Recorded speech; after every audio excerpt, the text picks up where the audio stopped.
نحمده ونصلي على رسوله الكريم اما بعد فاعوذ بالله من الشيطان الرجيم بسم الله الرحمن الرحيم وقال ربكم ادعوني استجب لكم وقال النبي صلى الله عليه وسلم الدعاء مخ العبادة وفي رواية الدعاء هو العبادة او كما قال عليه الصلاة والسلام۔ دعا کا معنی پکارنا، التجا کرنا ہے، اور دعا عبادات میں مرکزی حیثیت رکھتی ہے۔ نبی کریم صلی اللہ علیہ وسلم نے دعا کے بارے میں ارشاد فرمایا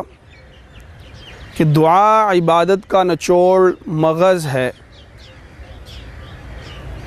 اور دوسری جگہ ارشاد فرمایا دعا حقیقت میں ہی عبادت ہے، اور عبادت سے مقصود اللہ تعالیٰ کے سامنے اپنی عاجزی، تضرع، تواضع اور اپنی کمائیگی کا اظہار کرنا ہے۔ دعا کے اندر بھی انسان اللہ تعالیٰ کے سامنے اپنے آپ کو مٹا دیتا ہے، اپنے آپ کو محتاج ظاہر کرتا ہے، اور اس چیز کا بازبان حال اور قال یہ اظہار کرتا ہے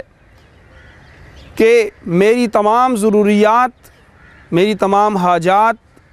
میری تمام مشکلات کا حل اسی ذات کے پاس ہے جس کی بارگاہ میں ہاتھ کھڑے کر کے بیٹھا ہوں۔ دعا مومن کا ہتھیار ہے۔ دعا آفات و بلیات کو ٹالنے کا واحد ذریعہ ہے، اور دعا ہی وہ ذریعہ ہے کہ جس کے ذریعے انسان اللہ تعالیٰ کا تقرب حاصل کر سکتا ہے۔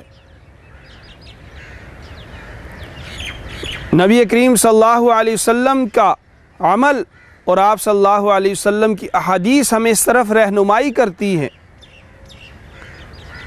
کہ جو شخص دعا سے محروم رہ گیا وہ تمام خیروں سے محروم رہ گیا، اور اللہ تعالیٰ کو وہ بندہ بہت زیادہ محبوب ہوتا ہے جو دعا میں کثرت کرتا ہے، اور دعا مانگنے کو اللہ تعالیٰ پسند فرماتے ہیں، اور جو دعا سے پہلو تہی کرتا ہے ان کو متکبرین کہا گیا، اور اللہ تعالیٰ نے اس دعا نہ مانگنے کے عمل کو ناپسند فرمایا ہے۔ اور قرآن پاک میں ارشاد فرمایا وقال ربکم ادعونی استجب لکم، کہ آپ صلی اللہ علیہ وسلم کو یہ ارشاد ہے کہ آپ ان کو یہ تعلیم دیجئے کہ جب تم اپنے رب کو پکارو گے تو اللہ تعالیٰ تمہاری اس پکار پہ لبیک فرمائیں گے، اور دعا مانگنے والا کبھی خائب و خاسر نہیں ہوتا، وہ فائز اور کامیاب ہی ٹھہرتا ہے۔ اللہ تعالیٰ دعا مانگنے والے کے بارے میں ارشاد فرماتے ہیں کہ تم مجھ سے مانگو، مجھے پکارو، استجب لکم، میں تمہاری پکار پہ جواب دوں گا، اس پہ تمہاری ضروریات کو پورا کروں گا۔ اور دعا جو مانگتا ہے یا تو اس کو وہی کچھ عطا کر دیا جاتا ہے جو کچھ وہ مانگ رہا ہے، دوسرے درجہ میں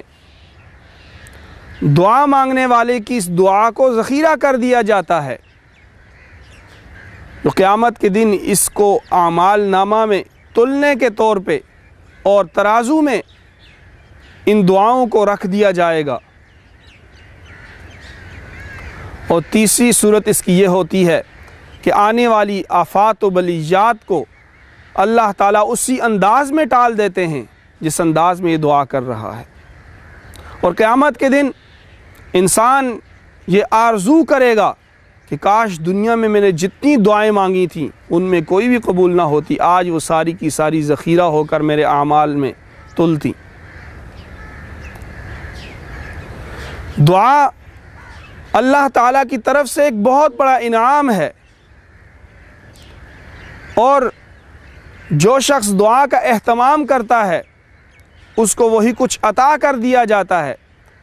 مگر کچھ شرائط، کچھ آداب اگر ان کا لحاظ رکھ لیا جائے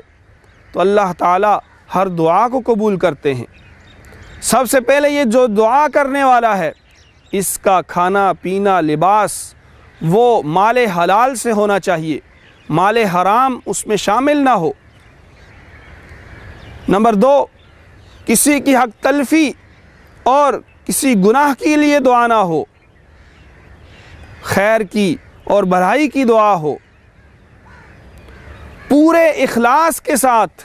دعا مانگے، پورے یقین کے ساتھ دعا مانگے اور اللہ تعالیٰ کی طرف متوجہ ہو کر اور اللہ تعالیٰ کی طرف مکمل دھیان رکھتے ہوئے یہ دعا مانگے۔